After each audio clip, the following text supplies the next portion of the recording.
Good day, everyone. Good day. And I have the beautiful Lesley Tao with us today. She is a very accomplished woman in more ways than one.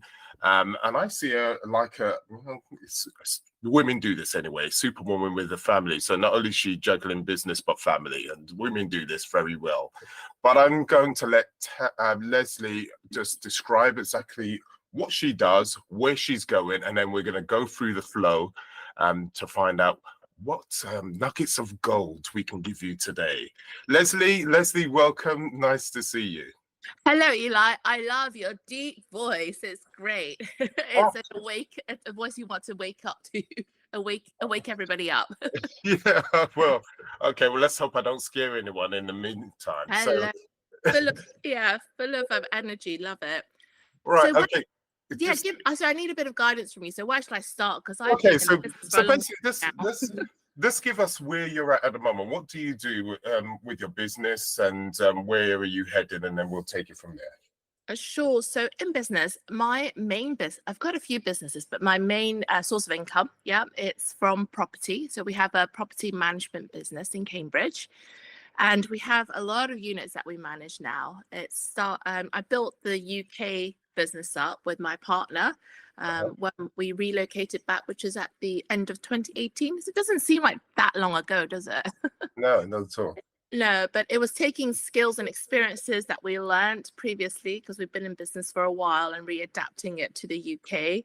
Yeah. So you can, the great thing is, once you have those skills, experiences, and failures, you can readapt it to, to move on in your life to a different business, or this is part of the same business that we've been involved in, but just in a different country. And then a more refined model, because obviously you've made the mistakes that you've had made before, right? And we've also made some along the way, dealt with COVID. So we have a stronghold in Cambridge, and our business on the property side brings in quite a lot of income every month. So we're talking over the years, like at least 7 figures. We're doing between about 200 minimum 1,000 as a gross income every month that's coming in. But obviously there's a lot of expenses going out as well. That's great. And what exactly in the property business are you doing? Because it's quite an expansive thing to talk about. What exactly are you doing? Our main business is a subleasing model. So in England, you know it as rent to rent. In America, you know it as arbitrage. But we do own properties as well. So it's a mixture of managing those owned properties, which is a mix of resi and commercial, and also managing and making money off properties that we don't own. So we leverage a lot, but that comes with skills, right? Skills and experience to be able to make a good margin off properties that you don't own, and run that well as well. Well, so now when it comes to the property side of it, it's not as straightforward as people think. So you said you bought skills before you got to this this model with the property model you got here. Now, were those skills related to property, or were those skills related to other things, which I think you previously said that you still brought them along and it was still so 2 main skills. So we had a similar business in Dubai, which is where I was for 10 years. So we had a rent-to-rent business in Dubai, but with the rent-to-rent business, so the subleasing model. So what that means for people that are not in property is that you don't own the property that you're making money off. You're renting it from a landlord who's agreed and consented for you to run whatever rental model that you want to run from that property. So that's all wrapped up in a contract. And then we've run different types of rental models, and there are different types of subleasing rental models to run. So it's not just a one-trick pony. So we used to do that in Dubai as well. We still do have units there. And so that's one skill that we brought over. And the other skill is I used to be a lawyer before I went into business. So I've obviously been able to use those skills to today. And actually, you and I met at a networking event in London, and I was promoting one of our notarization business even out there. So it's slightly different business from property. Okay, so you've obviously bought the skills for, I can imagine, obviously within property, there's a lot of paperwork that's going to go in with legalities and etc. So that's helped you hugely. But what about when people are trying to start off in the property business, and obviously you're talking about there's quite a lot to this model. Legalities, it must be difficult for people to get involved with the legalities of things. I mean, how can the person that's trying to start off do this in the most simple and easy way when it comes to the legalities? For you, you had the skill set, but for others, how could that help? Well, there is a lawyer that I work with, so I'm happy to recommend him if anybody wants to have a look at this space. So he will give you some advice on the compliance that you do to get a business like this rent-to-rent property business up and running, and he'll also give you a contract template and be happy to go through it with whoever's interested. So I think that's important. This particular lawyer also does rent-to-rent in Sheffield. So he does, I think he does HMO model, and he does the Airbnb model as well. So short-term rentals. So he's well versed. You want to find a lawyer who really understands what you're doing. Help out, yeah. And okay, so the fundamental side of it with the property side of it, what's most important when you want to get into the property? What's the most fundamental things for you to start off with, so you don't make any mistakes?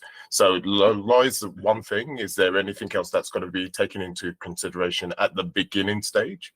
I think you've got to really understand your location. So whichever location you've chosen and which rental model you want to implement. Yeah, but I think, to be honest, having knowledge of how you're going to rent your property out, whether you own your property or whether you're going to sublease it, etc., is actually a very important skill. Yeah, I can see it. Obviously, it's something that you've got to get some experience with. Really, get somebody that knows their stuff before you go into this, right? Yeah, maybe do some mentoring under somebody who is already in the business before you put any money in. But ultimately, in business, sometimes you lose money as well. Yeah, there's always risks involved, especially if your skills and your experience are not there yet. Yeah, it's very easy to lose money as well, just with anything. Yeah. Right. So you was a lawyer before this. Now, for you to go from one extreme to another, you was a lawyer, you wanted to go into property managing. What made you do that? Why property and nothing else?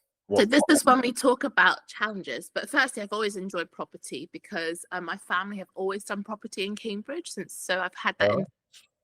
But my family do commercial, so they buy and they redevelop, but we tend to keep them as much as we can. So hence we've got a commercial portfolio that we manage, and it's the easiest portfolio, to be honest, to manage the commercial stuff, because when you sign on leases, it's usually for 10 to 20 years. Yeah. And the tenants look after the property, so it's not that management intensive compared to residential property. Hope that makes sense. Yeah. I've got the family background already there, but I've always enjoyed property because it seems to be to be honest, compared to running a full-blown business, a lot of people that I know after they've quit their job want to do, I don't know why, but they want to do some sort of food and beverage business. Was a trend in my generation. But that involves a lot more moving parts than property, where you're let's say you acquire the property, whether it's through you buying it or you rent it off someone else, and then you re-rent it out. So so that's not, I don't see property management as that. Not say it's not difficult, but it's not got so many moving parts. You're not counting loads of stock and managing lots of other people. I would say you can streamline the whole business model so it's fairly easy to run. I get you. I mean, the way you talk, though, you make it sound so easy. And I know when it comes to business, it's never easy. But obviously, you've got that experience. But there were points in time where it was really difficult. And it isn't that easy, right? So actually, to answer your question, the reason why I brought the food and beverage up, so your question was what pushed me into careers, basically. And I had a very nice, cushy career, to be honest. I really had a really nice company, an international law firm I was working with, and my bosses and colleagues were super nice. So I was working in Dubai then, so it was like a tax-free income, so all was good, Wow. But what pushed me to really move, it was mainly two reasons. One is, so this was one of the biggest challenges in my life, which was I went into business with an ex-partner. Whilst I was working, I didn't know anything about business then, really, as in, I didn't, I wasn't in control of it, but everything was under my name. So that was a bit of a problem when the business started to go wrong. And it was a bakery business in Dubai. It was located in the marina. Okay. And so the relationship went a bit sour. That Okay. impacted the business relationship. And then I found myself having to deal with loads of debts that the business had incurred. Ah. So supply debts, rental debts, it was too much. So I think that was one of the biggest learning curves in my life, because I was working in my job, doing my thing. I had agreed to put my name on these documents, so I was part owner. However, what was coming through, I was lumbered with loads of these debts that were coming through. Right. So after a lot of when you're in that position, I think, to be honest, at that age, I was still in my 20s. So I did bury my head in the sand a bit, because it was just overwhelming. You're not in the world of business, and you've only just been, been, let's say, studying and, climbing up the career path. You don't know what to do really in those situations. And didn't really have a lot of people around me at that point who were in business, if that makes sense, because everybody was a lawyer. No, totally. I totally get that. I mean, that must have been a really difficult time, because you had a few things that you were dealing with. You was the loss of a relationship that was going sour. Plus, it was your really first business that you started to go into, and then you had everything on your shoulders. Now, that must have been the lowest time to that point in your relationship, be it in business and personal, having to deal with the both. How did you actually get out of that big hole, and what made you climb out and thought there is a way out of this? What happened? Just tell us a bit more about that. So my dad came for a visit, and I hadn't told my family what had happened, because I found it all very shameful. Like, I didn't want them to worry. I He get came that. for a visit, and my dad's a businessman, by the way. So to be honest, Oh, I had to redo it again. I would have just called him a bit faster to come and give me some ideas, okay. But he came, and he's very good at math. So he got the information out of me, Mhm. through mathematically, and keeping talking to me. So he got it all out. And my dad didn't help me monetary wise. I need to get myself out that hole, but he Mhm. did give me some, things that I needed to do along the way. And so I think it's very important, if you ever find yourself in this. And to be honest, a lot of people are in debt, and let's talk about that a bit later, Eli, because I want to give some good advice for everybody out there. Mhm. Yeah. Mhm. Who are in debt, which is a lot of people, majority, I would say, Mhm. unless they're very good with finances. So let's talk about that. Just does it need to be We'll about? come back to that. Yeah, you Yeah. can. So I literally had to dig my way out. So I had to basically coordinate with the local sponsor there to shut the business down, so I wouldn't incur further losses, right? Uh-huh. Uh-huh. So that's the one thing I did. And it was really difficult, because the ex at that point, I was just getting so, like, it was all coming at from all angles. And I was like, why did I do this in the first place? Right. I had invested some money into it. I wasn't in control of it. But now when it came to the debts and everything, it was all on my plate. Mhm. So, but you've got to take responsibility. So that's what I did. So that salary that was tax-free, that I was earning, went into paying off all those debts Mm. and renegotiating with, like, the landlord and suppliers. So that was a good year to 2 years of paying it off. But as a result of that launched me into business, really, because from my salary, I was only earning X amount of money, and Yeah, I wanted to pay off that debt as fast as possible. It's quite a big chunk of if you course. think about it. And I was literally living on budget, a budget basically, Yeah. salary of what I could. But what I learned was, the salary only provides a certain amount of money, Yeah. every Uh-huh. it's really good as one way of making an income. But Mhm. however, I needed X amount of money to pay off these debts that this business had incurred as Mhm. soon as possible. So that made me look at different ways to make money. Mhm. Yeah, so I looked at property. So property was, how can I make money from property? Now, there's been an interesting story there, because with the property, I was able to raise funds to initially start purchasing a few units in Dubai. So Okay. family and friends, and together with my salary, I could get a mortgage. Okay. I would raise the deposit from family and friends contributing to that deposit pot. So we Mhm. were able to buy a few units, but I ran into trouble when I got into buying my fifth unit. Mhm. It was off plan. So the first time we brought off plan, and something went wrong on the developer's side. So they had misused the money. And that was really another big challenge, because I'm thinking, gosh, I've lost this money that we put into buying this deal. Yeah. How am I going to make up for the losses incurred by the friends and family who put the money into deposit? So So this is very interesting because during this whole journey, and all these things happening, Yeah, I think it was not a challenge, but you're finding yourself and where your morals lie along the way, right? of course, Yeah, without that. With that, yeah. if I can just take you back just quickly, um, I can see that you was grown from that point where you suffered when you lost your relationship, and it was a situation where you had your dad came and helped you. To me, that's a significant point because your dad didn't help you financially, and I'm guessing he could have, but he did that for a reason. Now, how do you feel about that situation when he didn't help you? Was that a good point? And if so, how was that? Oh, How did that develop you as a person so because of that action? good question. I actually didn't think about it too much because at that point I was just thinking it's my mess. Mm-hmm. Um, and I need to find a way to sort it out. It's not my father's mess or Mm-hmm. my family's mess, my mess. Mm-hmm. Yeah, but what I didn't anticipate was how much I'd learn along the way. So it's actually in a really weird way, although I was at my lowest at that point and probably a bit depressed because I've never been, because you think about it, someone who's usually a bit carefree, has a good career, suddenly has all this land on my shoulders. Obviously, I have to take responsibility for signing the papers, making those decisions, but it was a lot for one person. Yeah. I was really a little bit depressed at that point. But this is stuff that you can't really teach No. or buy with money. You have to actually go through it. You have to live it. And I think that's your father knew that at the time. It's not that he didn't want to help you, and he wanted to, but he helped you even further by allowing you to go through that. He advised you, and you went through that situation and you became a stronger person because Yeah, so it needed a lot of nowadays there's more stuff on mental health. There yeah. wasn't We didn't really talk about it much back then, but literally I felt like I was in survival mode. It was one day at a time. I was taking everything, but every day. Mm-hmm. So I used to do this at least 3 times a day. I'd be drawing up the finances Yeah. to see what debts there was, what have I got coming in, what dates are those lump sums coming in, and what I was going to do with that money. So that was a daily routine. Now I still do that today, but on our businesses. Uh-huh. So I would in the morning I'll have a look every day on the finances, and then I'll set up the to-do list concerning finances. Okay. That's been a habit that's carried through even till today. So I know exactly where we are with our businesses.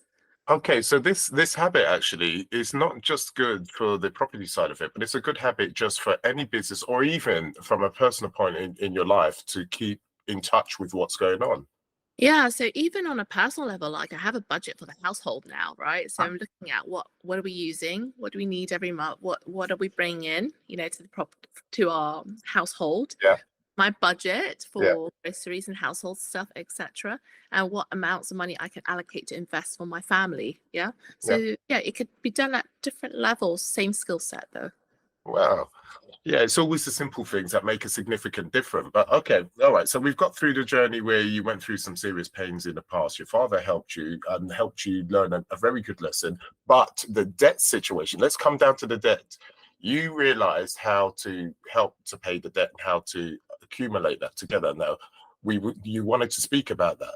Now, let's speak about this debt situation. How So, did it help oh you? no, so people who are not in business, yeah. Yeah. um Maybe, okay, I've got a recommendation. So I've taken, now I'm 40, I'm going to be going to be 42 this year. Okay. So I think I've had quite a lot of life and business experience and career experience, right? So there's Uh-huh. an American guy called Dave Ramsey, Uh-huh. and he preaches a more conservative way to basically become a millionaire.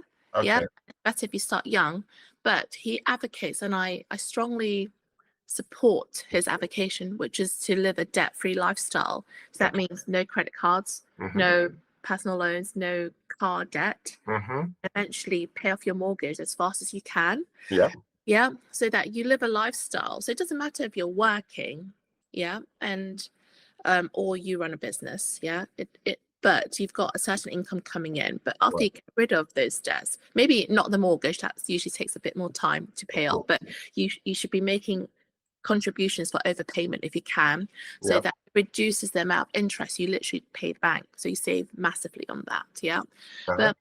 But once you've mortgage aside, got rid of your debts, you can set up your he advocates for an emergency fund of £1,000, let's say, and then you have 3 to 6 months of your expenses or household expenses Okay. put aside. Then that's when you can start and use the magic of compound interest. Yeah. Okay. So How I does do that for. that work? Let's all hold on. What does that mean to the Oh, average person? so so for example, Okay. you and I, we're all that's for the average person. So utilize what the government give you, which is some tax-free strategies, including your ISA, Okay. yeah, and your pension. So pension's quite an important one, yeah. Yeah. This is all long-term investing, but once you've cleared those debts that are, credit card taking, 20-30% from you every year, yeah, and just getting out that habit, you can allocate your funds towards compound interest. So what does that mean?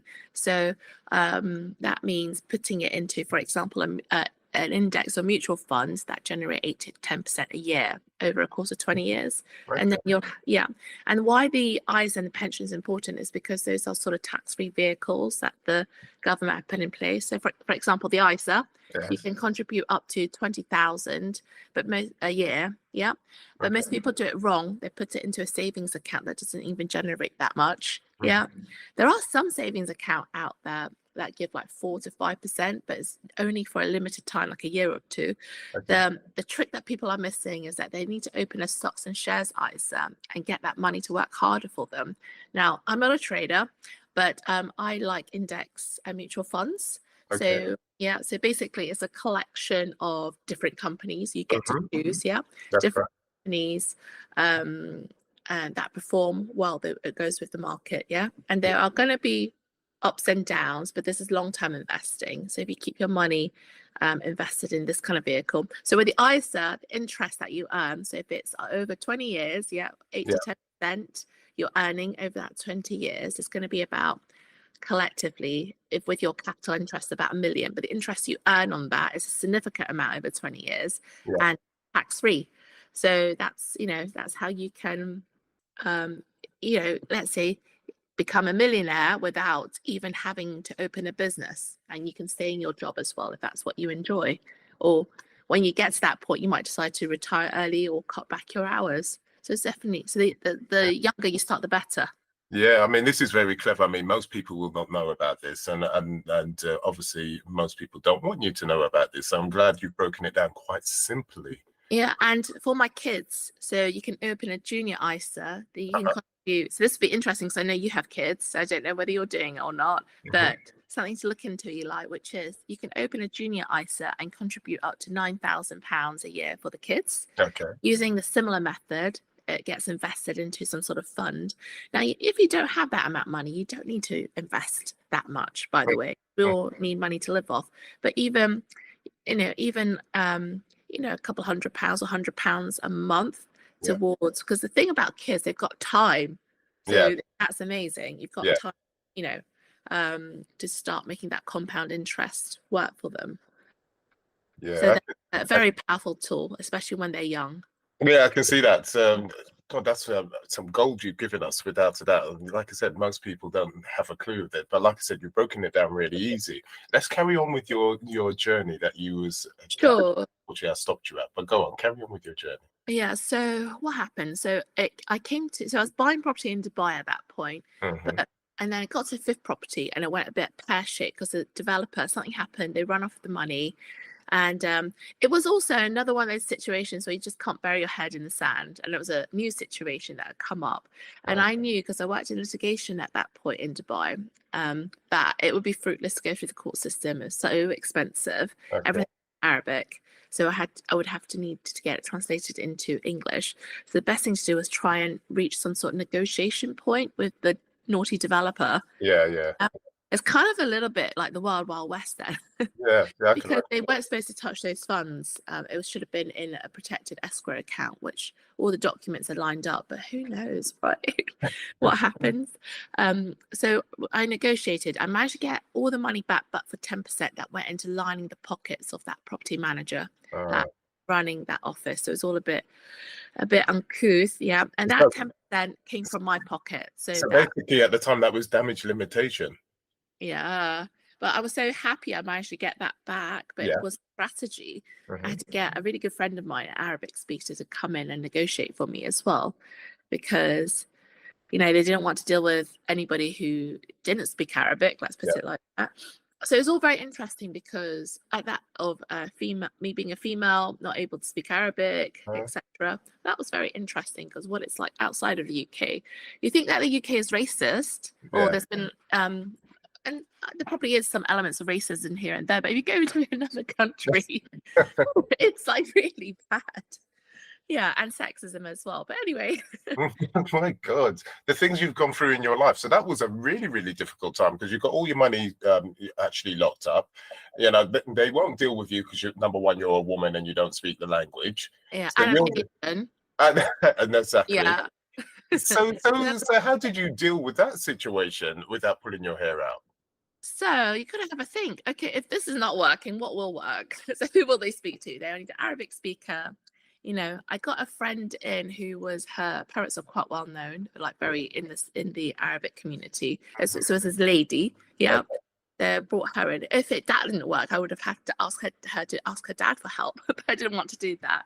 So yeah, we managed to do some negotiations. So there was a loss though, as I said, 10%. That came from my pocket. So one of the things that this is when it's interesting because I was developing my character then, right? I didn't know what sort of person I was, but you get to know yourself when you get into these situations, which is, I think it's very important to make sure that the people that have invested money with you, for example, don't lose out, even if your deal doesn't work. Yeah.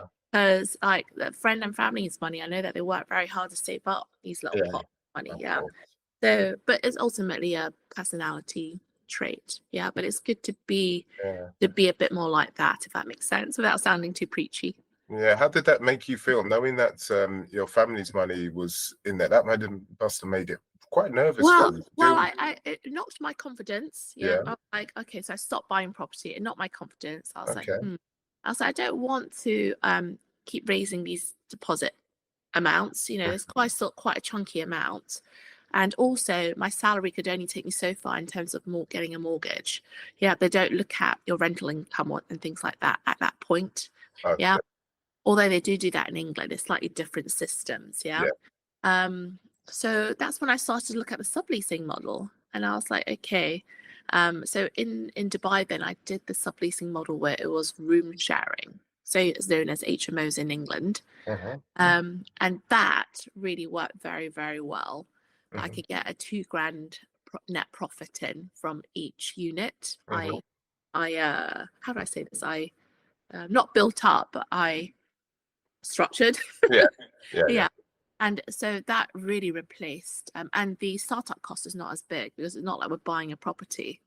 The startup cost to rent a property and,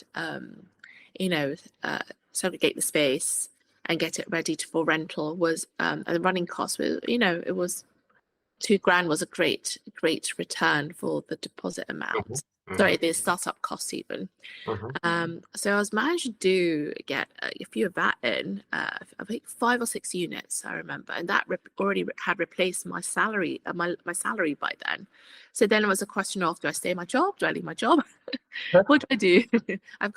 So the good thing about money, let's say, is that it gives you choices. Okay. Right. And it depends on you how you make those choices. Or opportunities. Gives you great opportunities. Yes. Yeah. So you have more freedom, right? Because but it doesn't account for everything, but it makes life easier. Yeah. But the foundations need to be in place. For example, who are you as a person? What's your moral compass? What matters to you? I think this is a discovery along the way. You won't know the start until you're faced with difficult situations. Yeah, Lesley is totally right, because I was just thinking to myself, you went from one crisis to another, but still you had the resilience to get over those crises. And as we spoke earlier on about the blueprint, you can give the blueprint for people, but that's not necessarily what's going to make them successful. What's going to make them successful is actually going through the process and being resilient. And you always seem to go from one stage to another, from a crisis to another, which has now brought you to the subleasing side of things. Now, if you hadn't gone through those other crises, you wouldn't have learned actually, this is for me, this subleasing and structuring my money and etc. is the best way to do it, because I've already been burnt, right? I've already gone through that. So did you notice that you, at this point when you started subleasing, is that you were, oh, actually, I've gone through a lot of crap, basically, and actually I've become stronger due to it? Did you feel that you was growing as a person and you were making the right decisions because of what you've gone through in the past? How did you feel?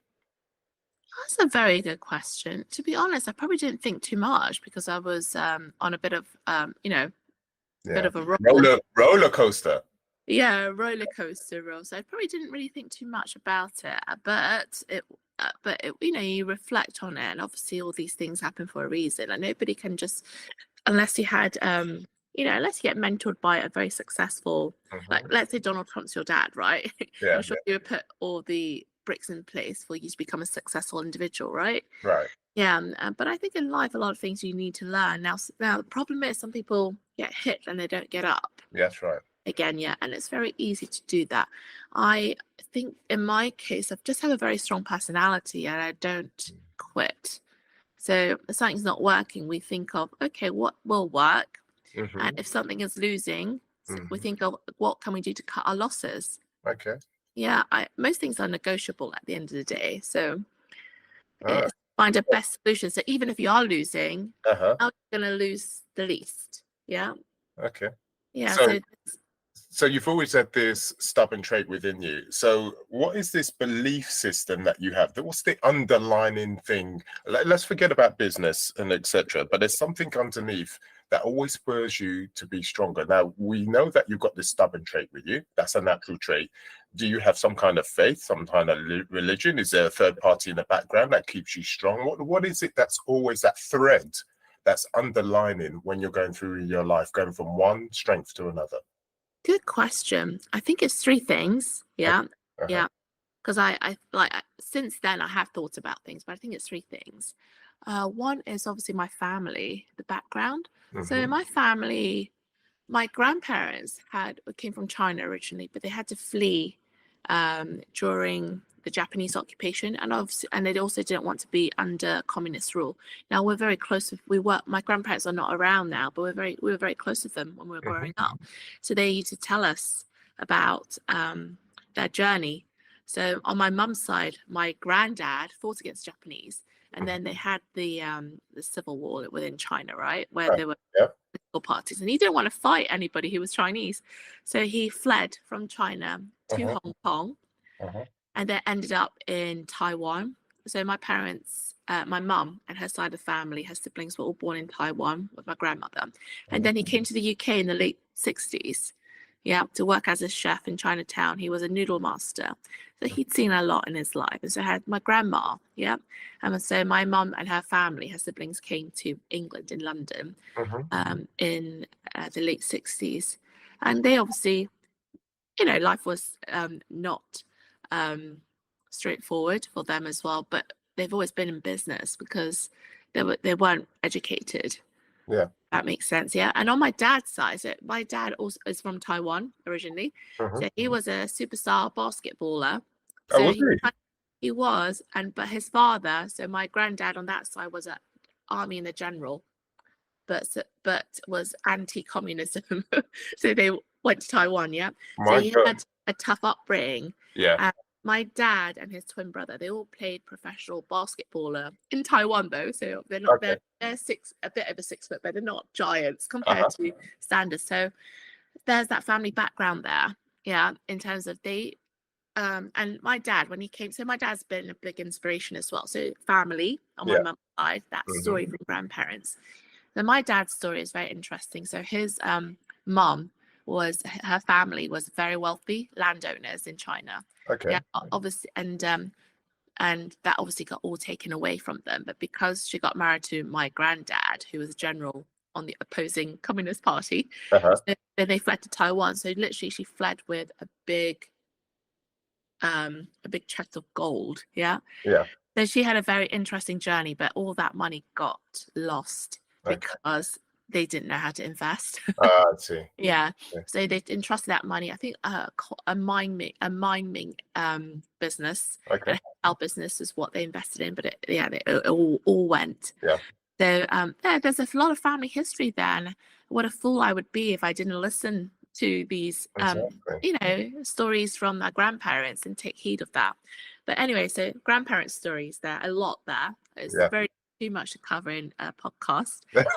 If it's of any interest when I see you, I'll be more than happy to elaborate I definitely on want to these listen to stories. that. But literally, there's stories when they were escaping from the communist regime was like pretty horrendous, on both sides. Yeah. Nan had it easier because she had lots of money there, and Yeah. the general husband, that had a little army, so they could cross over. My mum's side was really tough. They had to live off whatever they could find in the mountains. Because they took the walking route, a very long route. On my dad's side, so he was a superstar basketball in Taiwan, very popular with all the ladies, had lots of opportunities. He decided to come to UK and different life. He found out that he could not live with his basketball skills in this country. So what he did instead, which was very humbling, which is that he went and started scrubbing, was a human dishwasher in Chinatown. Okay.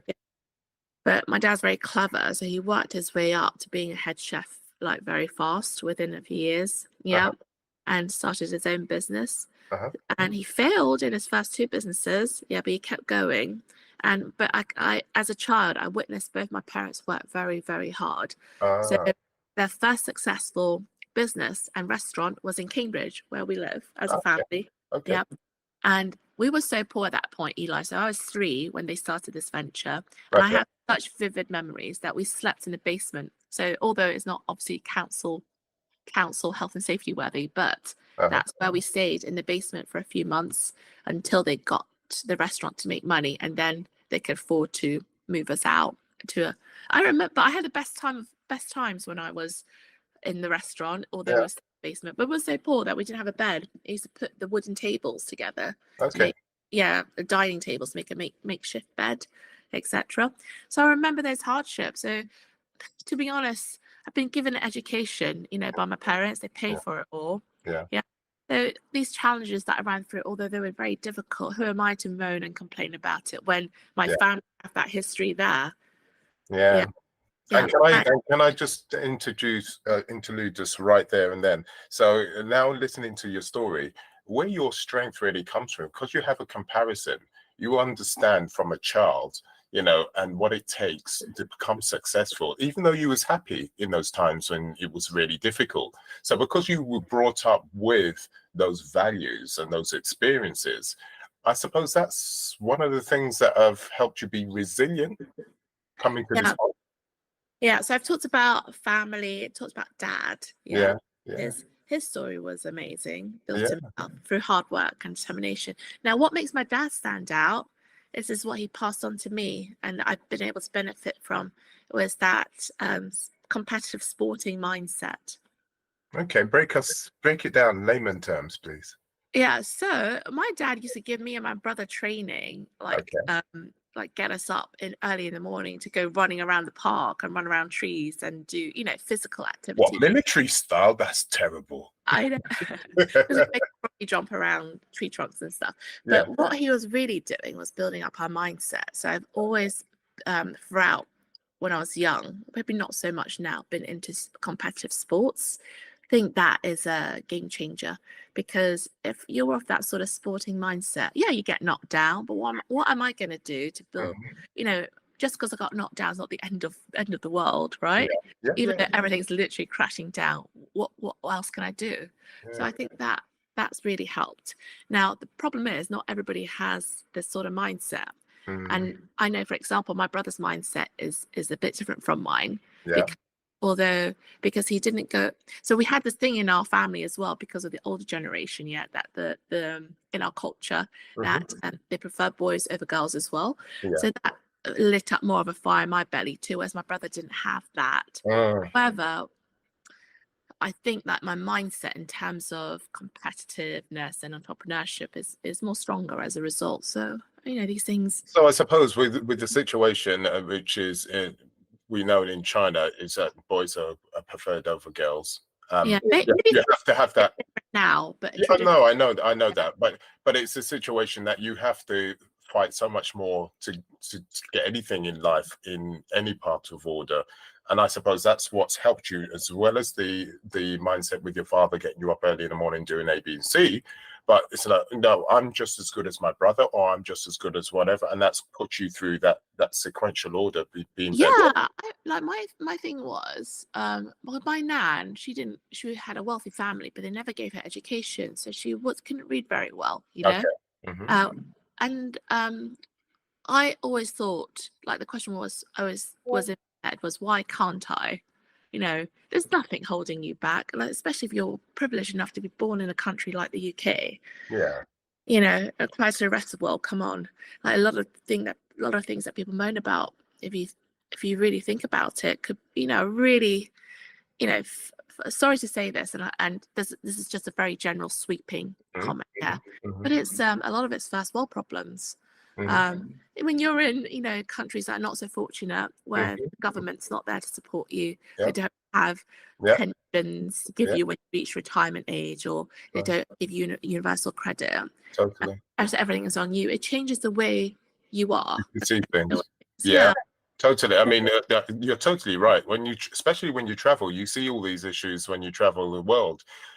Like, for instance, when I first traveled when I was young, I think when I was 18, I went abroad, and it was a situation where I thought to myself, and I always complained about the transport in London. I said, the transport is just terrible. It's always late. It's always this. But when I went abroad, I thought, oh my God, the transport is amazing. When you have a different perspective, when you go out of your comfort zone or somewhere else, then it makes sense. And you're totally right. In the UK, we are blessed to have so many opportunities compared to the rest of the world, and we take it for granted. Yes, we are. So I would say, if anybody's looking, well, I don't know, I think mindset is so important. Before you look into getting to anything, you need to make that stronger. Now, having all these bad experiences, like, I'm the type of person, my cup is always half full, you know, and you've got to know what your skills are and what you're developing. So one of my skills, I would say, like, I've always had it, is that I'm good with people. I think people generally find me easy to connect with. And if I need help, I'll always ask for help. As well.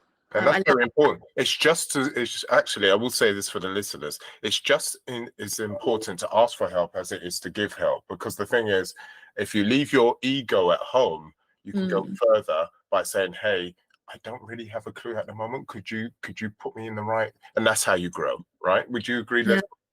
Yeah, I think definitely ego and pride is something that holds a lot of people back from different aspects of their lives. It's okay for you to not know about something. Are you an expert in it? You know, I think it's okay to be honest about it. And I also think that it's okay to say sorry when you're sorry. That applies not to business, but in relationships with your family members. You'll find that you know, even I've learned a lot, and I'll tell you, I've had some recent challenges as well, Eli. So you don't know about this because I haven't told anybody apart from my family members, but publicly as well. But when you become more humble, or have a slightly different outlook on things as well, the ego and pride thing really doesn't serve you at all, I find. Even if you are right, what's the point of and my husband will disagree with me because he's got a bit more bravado in that sense, but what's the point of maintaining that point if it ruins a family relationship? For example, you'll find that your node gets more narrow. Whereas if you're okay, you know, generally feel okay to say sorry, you know, or let's move on, you know, but we have differences, but I still love you. You have a more, you know, bigger road, or lowering that pride and ego. But I think it's obviously something that a lot of alpha males have, right? No, totally. No, exactly. And ego is what stops us from going forward, you know. I mean, I'm a Buddhist myself, so everything belongs within us. I was at the True Buddha Temple yesterday. Oh, was you? In London. My grandparents are placed there. Okay. So it's a situation that we take responsibility for us. So, and ego is what we must let go of. And it just restricts you when it comes to ego, because you can't move forward, right? Because you're always blaming somebody else. And because it's somebody else's fault, then you have no way of changing the situation from that mindset. And I think it's a limiting mindset. I think so too, but you're holding on to something like Yes. anger, or if you want validation, I think Hmm. I think you have to develop the relationship you have with yourself. That's more important. Now, let me tell you, because we're on I think we're more on a journey about talking about challenges more than anything. Yeah, we are. Yeah. Yeah. So my most recent challenge only happened in mid-November, so not too long ago. Mhm. I was diagnosed with rectal cancer. So you Mm. didn't know that I was ill. I'm sorry to hear Yeah, that. it's all right. So I'm still recovering at the moment. Yeah, but Okay. that's been a bit of a crazy journey because I started my chemo session. So I was stage 3 going on stage 4. So I started my chemo on the 18th of December, and then I had a major surgery Mhm. because the chemo reacted very well, but it perforated the tumor on my bowel.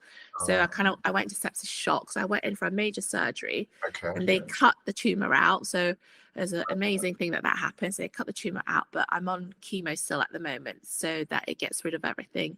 And I'm hoping to be done in June. So it's been a bit of a journey that I've been on a spiritually more than anything, having to reorganize my life a little bit. All right, Lesley. Let's deal with that, because that's going to help a lot of people. Because, like I said, you go through one crisis to another, and you're not the only one that does that. When you were told this, how did you feel? Very lost, really, because at that point I wasn't sure what the treatment plan looked like. Okay.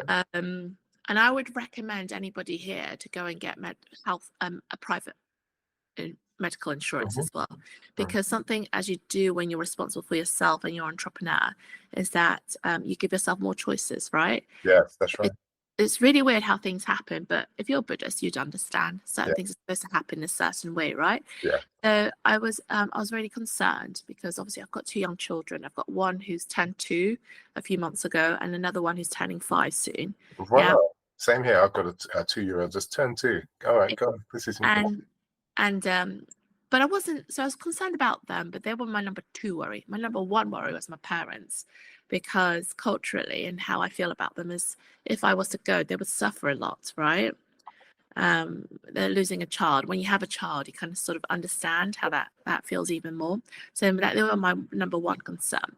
My number 2 concern were my children. However, I knew that I'd built up a bit of a wealth nest for them, Mhm. you know, and I knew that they would be loved by my family as well. Yes, So they were okay that was in peace of their mind. hands. Yeah. Mm. But what was going through my head was, apart from it being a bit stressful, I was glad I had my critical illness insurance in place. So Okay. these are things that I put in place: life insurance, critical illness insurance. Like during COVID, I didn't actually think I really needed to use it so soon, but it was, obviously it's great because there was another chunk of money that came Yeah. out of me being ill. Although, I guess things happen, and you should, everyone. Or if I was younger, I would have not done the things that I put in place now, because I'm a bit older, right? Yeah. So I recommend anybody to always have your insurances in place, because it does Okay. help. Yeah, I agree with you. yeah. But my mindset was, okay, I've got these 2 worries that I have. However, who am I to determine how long I'm going to be on this earth for? We all have to go Yes. point, right? I just don't know how much time I've got. Mhm. So I went into really a bit of an overdrive to put my bucket list in place on what I needed to get in place before I go. Mhm. And so this is before I had that big operation. The tumor got taken out as a result of that. So I only found out afterwards that I had a 50-50 chance, which I didn't know. Oh When my God. I know, so I couldn't. So I literally nearly died over Christmas, but I survived. Yeah. Right. And the chemo treatment. So I've had an IV chemo treatment that's just ended recently. That was pretty tough. It's And what is an IV chemo treatment?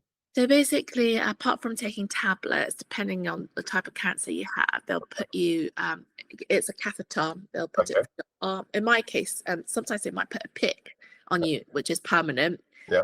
So that treatment's easier. But I had it go through my arm because I only needed to get 3 months worth of it. Okay. It was really, it's a poison. So the one that I was on is called,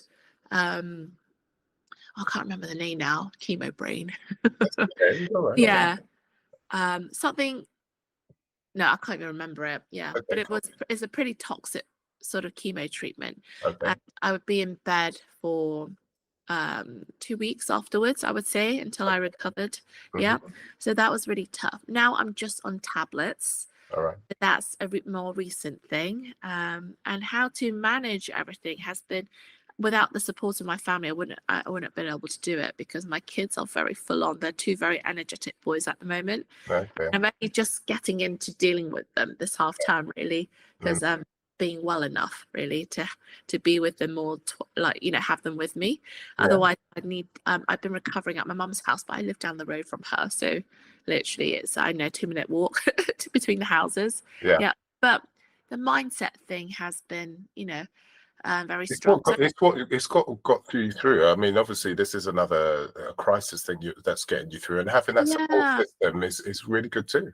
Yeah, absolutely. So having support, having the things in place that you never, like the insurances that you never thought you were going to really use, but that's been very helpful. Like having private medical insurance as well, I got the diagnosis through the GP. Yeah. Yeah. Yeah.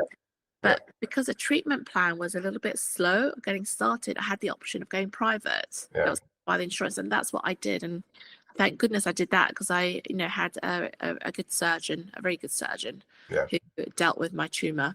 Yeah. I don't know if I went to somewhere else, whether they would cut it out. I might still have it, and they'd be doing Yeah. all the radiotherapy as well, and the chemo treatments to shrink it down, etc. But yeah, that has changed my life. I've got like a bowel bag now. Okay.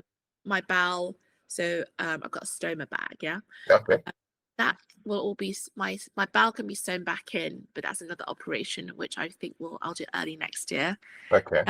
But it does change your perspective on things and how you approach life. This is more of a spiritual thing now. Okay. Yeah, so the Yeah, spiritual. take us on that journey. So, what perspectives has been changed at So the moment? when I was fighting, so this is when I was during my operation, Yeah. and I was, the things that made me that I said that I would sort out when if I got the opportunity to come back, yeah, Okay. was some of the relationships, because of pride and ego. Okay. Yeah. Family relationships where I might have upset a family member. Okay. In this particular instance, my aunties, two aunties and a cousin, let's say. Yeah. Okay. Yeah. That I was going to go back and remedy. Yeah. And it wasn't that I changed my stance or anything in terms of my position, but it was that I felt sorry that I made them angry. Okay. Or upset them or made them sad. So the first thing I did was to rectify that. Yeah. When I was going through that stage, it wasn't about how much money I made in this lifetime, how successful I am. It was Yeah. about relationships Yeah. that I had with my family members, what felt at peace and what didn't. So you kind of give yourself judgment day, hey, Eli? Yeah. Yeah. No. So Yeah. I got the opportunity to come back. So the first thing I did was remedy those relationships. And thank God I did, because one of the aunties was going through a terrible financial time. She got herself on a horrible bridging loan and Yeah. was really struggling to come off it. And it was a big stress for her. So I was dealing with that when I was very ill, recovering. Yeah, but it brought me such peace of mind that she's, on the road out from that, and that's not going to cause her any stress. Yeah. The ego and pride thing we talked about was, when you don't, I think it's just having more awareness about yourself and your actions. But Yeah. sometimes things are not that important, right?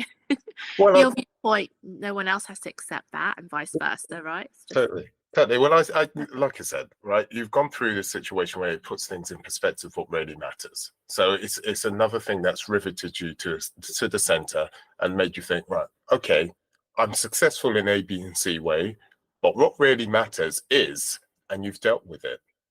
yeah. Yes. And what I tell, so these are the things that have changed. I only work 2 hours a day now, max. Okay. Yeah, in the mornings. Yeah. Uh-huh. Ideally, the rest of my time is spent with cultivating relationships with my family members. Okay. Yeah. And spending much time as my children. So obviously you're my friend on Facebook. You see, I don't post everything, but I post like what we've been up to. Yeah. Yeah. So that's been my shift.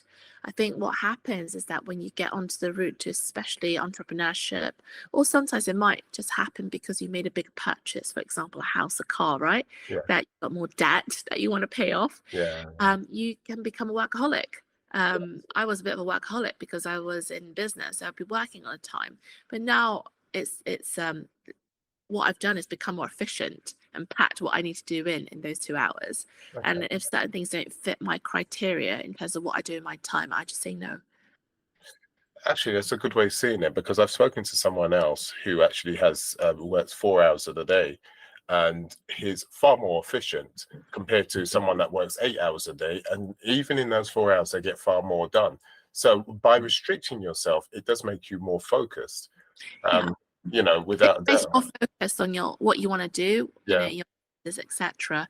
And it's made me focus on my family life a bit more, because I've retired in a nice way, the nanny we were using as well. Okay.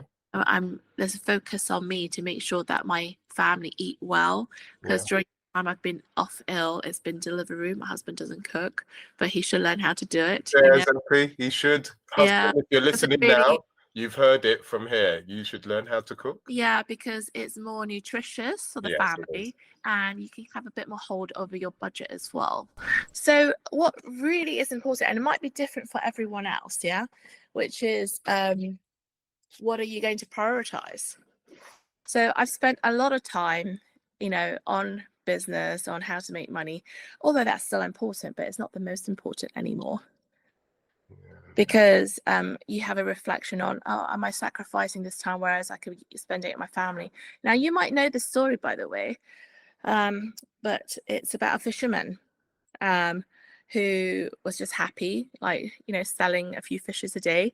Okay. And he came across an American, and the American was very inquisitive and was asking, how much do you earn from selling your fish every day? And he was like, oh, I can help you build it into a massive business. We can get a business loan now, and then you can have this massive shipping empire. So the fisherman asked him, so what do I get out of all this? Well, and the American replies to him, well, you can make millions after you sell your business, and then you get to spend your time with your family, and enjoy more time with them. And the fisherman was like, oh, but I already have that now. Because he only sells a couple of fish a day, but he spends the rest of his time chilling with his friends and family and having meals together. So I think that's quite an important story to remember. It is. Right? Yeah, that's You're doing all of this for the same result. Yeah. It's up to you to come up with what matters to you. So for me, it's definitely relationships. And I also promised, I guess it's promised to myself at the end of the day, that if I was able to come back, that I would help more people, but in different, different ways to how I did before. So let's talk about that. So obviously you want to impact people within their lives. How have you got a plan how to do that? Have you got some not a plan? There are some sort of charities that I support, some charities I support. And if I see someone in need as well, would be more happy to help them find a solution. But for me, I think it's, apart from doing that, it's all very personal at the end of the day. There's not a strategy in place. It's whatever comes my way. I will try my best to, help. So the main thing is someone is reaching out for help. The only difference is if they're reaching out help about a business or something, because that will, but they're reaching out for help about something else is not a problem. Yeah, then I would definitely help if I can. Yeah. So far, because I haven't been that mobile because of my illness, there's been more sort of financially, how can I support? Yes. Cause, yeah. But if I had to have a strategy, it would be about this. So my grandfather on my dad's side, so the general, asked his children this question before. Do you want to be the type of person that 100 people look after and support you? Or you want to be the type of person that supports 100 people and looks after 100 people, yeah? So when my granddad asked that to his 5 sons, my dad's the youngest, all of them was replying the first one. They wanted to be looked after by 100 people. Naturally, you would, right? My dad was the only one that answered he would want to look after 100 people. Now, that is something that I've been thinking about a lot. What I want to do is be the one that supports those people that are looking after 100 people some way, because I think at the end of the day, my skills lie in, I'm a strategist. So my skills lie better supporting those that are Mm. capable of looking after 100 people or whatever it is, or animals, yeah, etc. And effectively, you have a bigger reach by doing so. Yeah, help more people, Yeah. essentially. So that's something I've been asking myself, and that's my answer of what I would like to do. I'll tell you, you're doing some amazing things. You've gone through so many crises, and you're going through one right now, which is, it's not going to stop here at all. So things are going to still carry on. But again, what I'm going to say to the listeners, it's not about the blueprint of being successful, you know, how to make money, A, B, and C, but it does come down to faith, character.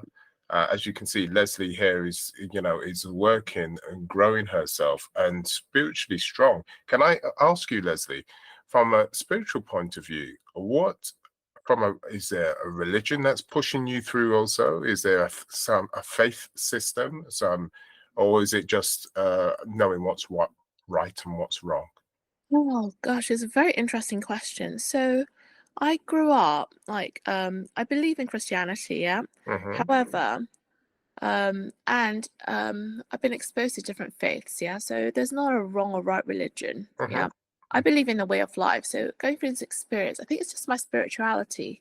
I've got certain foundations. It's very clear what is wrong, what is right, you know. Mm-hmm. I'm not going to spend too much time debating about something that has no impact. Yeah. I'd rather be out there supporting people that can make an impact, you know. Mm-hmm. But it is, you got to question why we're here. Mm-hmm. You have to question that, right? Why are we here on Earth? Mm-hmm. Yeah. I believe that there is life after this, after life on Earth. Yeah. Mm-hmm. It doesn't just stop here. But we're obviously here for a reason. And now one of the reasons is because of the journey we're on. Yeah. Yeah. Another reason I think is we've got to love and care for the other, you know, human beings and animals and other beings whilst we're here. That's more of a Buddhist point, I think. Mm. Yeah, but I think all religion, if they're interpreted in the right ways, those are the main, you know, focus points, right? Yeah. So I think I spent a good 40 years focusing on me, you know, developing myself. So the next, you know, my family, my kids will be fine because of the foundations obviously when you're being an entrepreneur, you sacrifice a lot as well. Mm-hmm. It gets unspoken of the time you spent, the brain energy you put into, you know, your businesses or, you know, making money, etc. But for the rest of my life, whilst I'm here, I want to focus on other people making a difference, but in the background more than anything. Okay. Yeah. And when it comes to supporting people, I know you're going to support people personally. Are you going to, you've got the property thing under wraps.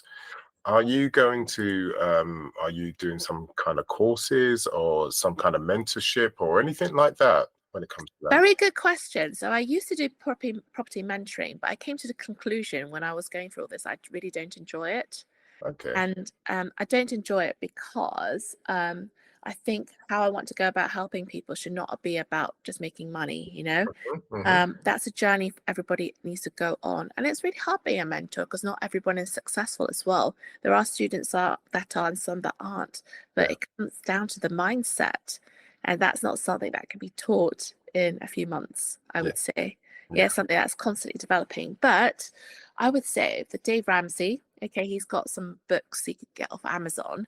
Uh-huh. I think is a more conservative approach, but I think it's if I was to advise anybody to, you know, who wants to earn more money, invest and start that sort of financial journey, it's a really good one, nice and safe, I would say, to get rid of your debts and then start investing into something that'll give you compound interest, Yes. right? Uh-huh. Now, if I had started that when I was much younger, then, you know, things would be even more different now. Yeah. But my goal point, for example, one of the charities I'm involved in involves feeding derelict children villages, yeah, in India, Uh-huh. and old people. So I donate to that. And what they've done, which is very interesting because it's on a farm, is that they have been growing their own produce as a result of the donations so they can feed more people. Wow. So, you know, it's like things like that. It's a bit like the compound interest effect. A bit So like teach a man to fish, right? yeah, so those are the things where I believe my time would be better spent, or my outreach, or my money, if I'm donating, it would have a bigger impact. Mm. Yeah. but not so much on the business side. I think there are other property mentors and who are much better than me. I can dedicate that time, but my time's I see it's very, everyone's time is precious, but my time, I've allocated it to certain things, and I'm going to stick with that for now. So what do you see? What's your journey for the next year? Because you said obviously you've got potentially another operation when it comes to the cancer in a year's time. So what do you see? You've already said you're doing 2 hours a day and you're happy with that and it's working for you, spending time with the kids. You got anything else happening in the next year, or you're just going to take it as it comes? While business as usual. So it's what's very interesting in when you give back, very interesting, the opportunities that come your way. I've been given some amazing opportunities recently that have just come out of the blue, and I don't need to do too much, which is a great thing. So you have to sort of design your life and what you want to get involved with or not, right? Yeah. And this is due to because you have been given opportunities to other people. You've always been quite a helpful person, and now people are willing and want to give you opportunities, which has put you in a good stead at the moment. Yeah, I guess so. I'll give you an example. Mm-hmm. So one of my business contacts really needed a loan, yeah. Okay.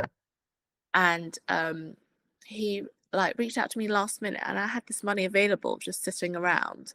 So I agreed, yeah, give it to him. I didn't even look at the papers or too much of what he was investing. It was lost in my junk box, but I believed him as a person. Known him for some time, so that went over to him, and I'm going to be paid double of what I've put in. Just 3 months, so it's really good.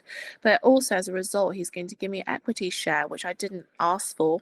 So, and it's actually turned out to be quite a big and planet saving type of business, which is really cool. So it's just those sort of things, that opportunities come up, but when you least expect it to. But by answering a call for help, people give things to you that you don't ask for as well. Yeah. So that's very interesting. No, I get that. And the reason why I brought that previous question is because I think the power of just wanting to help, generally wanting to help people from your heart, holds great power. There's 2 reasons. Number one is there are lots of people that could do with help. And why wouldn't you want to help your fellow man? That's number one. But number two, when you then need help, naturally people know, because you help them from your heart, you will get the help yourself. Yeah. And I've got something else to share with you, my Buddhist friend. Well, come on. Tell me that. A bit of karma. Yeah. So I was, so start of our term, we went to the Cotswold for a week, yeah? I got 2 pugs. They've been with me since they're about a month old, a white one and a black one, salt and pepper, yeah?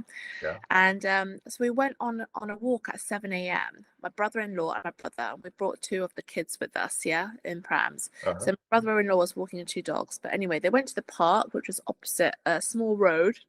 We were on the other side of that road. And I was calling my brother-in-law, tell him we're going to go straight. And they can catch up later after the dogs had a good run around. But they heard my voice. They came running out of that park, and the white one got hit by a car. Oh my God! I was all in front of me, and I was in bits. I can't describe how it felt. But it was like the Matrix, fast and slow motion all at the same time. And I was hysterical because she was like my kid, the white one, Salt.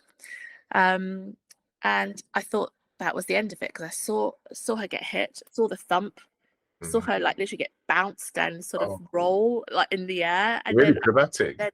And then I was running towards her on the road because I didn't know, because there were cars in the way, so I couldn't see what happened to her, but I was expecting the worst. But then I saw her running towards me, and I was in tears, because I was sure something was broken, or something. It was that bad, that thud and the yelp I heard. And so did my brother and my brother-in-law. Everyone was in shock. I think and my brother-in-law was in shock seeing my reaction as well. She's like my child. So and I had a good I had a good man that drove past, saw this, stopped and offered me a lift to the vets because he's local. He jumped into his car. He was a pilot or something, and he tried to make small talk, but it was all My little dog, there was like blood on me, so I thought she was bleeding from the mouth or something. Yeah. Yeah, she was like making all these like yelping noises. I thought she was like, really in pain. So I cried all the way in that car, got to the vets, and she got seen to immediately. And I was in bits in the waiting room, just waiting for her. So wishing it could be me. I was like, just going through this cancer just takes some more, takes more years off my life, whatever, as long as she doesn't suffer. Yeah, but she came out like nothing broken, just a few grazes and a bit of bruising. How lucky was she? My God, especially when you heard the big whack and then the bounce. Yeah. So what I didn't tell you was before we went on this trip, Yeah. so it started on a Monday. That weekend, I had made a big donation to save a dog in Dubai that was dumped in a desert. And she needed urgent medical attention. And it's not something that I advertise, this is what I'm doing. But but I think because of that and that dog, which is called Millie, made it, that karma came back to save my salt. Can I just ask, what is it with dog owners that see them as children? Why is it that you see dogs? I'm not saying it's right. I'm not saying it's wrong. Do you have a dog or a pet? I do. I have a dog and Yeah. a cat. I have both. So I'm asking you, what makes it so? Why are we dog owners so passionate and we see them as children? What is it? So before, as a dog owner, I wouldn't have seen a dog as a child, Yeah. but I think it's ultimately it's a living thing. So you bond with that, and you're responsible for that life Yeah. as well. My soul came running towards me even after she was hit, and I was thinking that even if she wasn't with us, her spirit would still be coming towards me, Yeah. That's how it felt. But it's because ultimately, if they're part of your family, they're part of your family, as a mother or a father, that role, whether it goes to my children or my pets, is still the same loving heart that I give them, As I said, that I would happily have taken that hit Yeah. and not see her get hit. I see. I get that. Yeah, but so important that I strongly believe it was what I did and it saved her life. Yeah, but that's just my spiritual beliefs there. Well, Lesley, look, you've got such a beautiful heart. We've just skimmed over your journey going way back in the days. It's not always beautiful though, No, Eli. Like being no. an entrepreneur, I have a feisty temper. Tell me. Oh, you didn't tell me that one. Now, come on, tell me. How do we get things done in a third world, or not third world country, but in So Dubai? where's this temper coming from, Lesley? Tell us more. I think it comes from my dad, right? So I get things done. Okay. It's not always so calm. Yeah, Okay. yeah. I like to get things done fast. So I'm always my how I used to work anyway was always fast. Yeah. Yeah. I try not to lose my temper, but it really depends. You're in property business, so dealing with different people all the time. Yeah. So try to get things move along, but ultimately you've got to conserve that energy. Try not to get so angry. So hold on a minute. So you're a person that lacks a bit of impatience. Absolutely, I'm not patient. Yeah. Yeah, you're not patient at all. Yeah, exactly. If I want to get something done, or I've got a vision of how I want it to be done, that's how we're going. Yeah, I'm very similar. I'm like that also. I had a business partner that said, "God, you're not patient at all." I said, "Look, listen, it's very simple. You want to go from A to Z, and why can't you do that?" So I get it. I honestly think that's an entrepreneur trait. We don't wait around. Otherwise, it doesn't suit you, this path. And it doesn't mean that the path of entrepreneur is not for everyone. It's actually pretty tough. And taking risks, you've got to have a big appetite for risk. Yeah. It's not for everyone as well. So I think I just want to remind everybody that having a job is not so bad unless you absolutely hate it. Yeah. But we follow Dave Ramsey's rules to get out of debt essentially in every way. Okay. But in every way so that you can have a roof over your head and you're still investing for your future. Well, go and do something that you really enjoy. Don't stay in a job just because it pays you X amount. Have an exit plan for that and go and do something that you really enjoy where you can make a difference. Yeah, and to me that makes massive sense. And the reason being is, so you're going to do a job for about 8 hours, 10. Some people work 12 hours. That's most of your waking day. And if you're unhappy for most of your waking day, it doesn't make sense, developing that mindset of pain, right? Yeah, absolutely. And I think what's really made me very happy, part of the spiritual journey, is helping others and giving back. I hope it doesn't sound too cliche because not too preachy. When you go about doing it, you don't tell any other people about it. But seeing something like that miraculous happen to my salt, which happened like in front of me, and it also made me think how fragile life is. Everything you have or Yeah. built can be just taken away. Yeah. In that instant, just made me appreciate everything so much more. Yeah, so if you want to do something, go and do it. Don't just hang around. Go and action it. Yeah. And nothing's always going to be plain sailing. It's going to be some bumps along the way, but just, deal with it as it comes, right? Yeah. And I suppose don't try to make things before you start things. Don't try and make it perfect before you start. Just take the first step. Yeah. Yeah. Just take the first step. Perfect. And on that note, Lesley, let us end, because you've already given us so much insight to your life, so much gold too, and just showing people there is a process to life. It's all part of a journey to become a better you, and you're still going through that journey. And Lesley, I just want to say thank you for spending the time with me and us at the same time. Is there any way that people can contact you at all? Is there you can add me on Facebook if Yeah. you want, or Instagram. If it helps. Yeah. Okay, so what I'll do is just to say to everybody, I'll put Lesley's details down below, and just have a look. If you need to contact her, she's very inspirational, not only from the point of view of business, but from the point of view of mindset, which is far more important. She has a beautiful mindset. So, if you want to know about more of the mindset, and you believe you need to talk about more about that or find more, you can always contact Lesley, and you will be going in the right direction. Lesley, thank you for your time. Thanks, Eli. Okay, I appreciate you, and speak to you soon. Take care. All right, bye. Sayonara.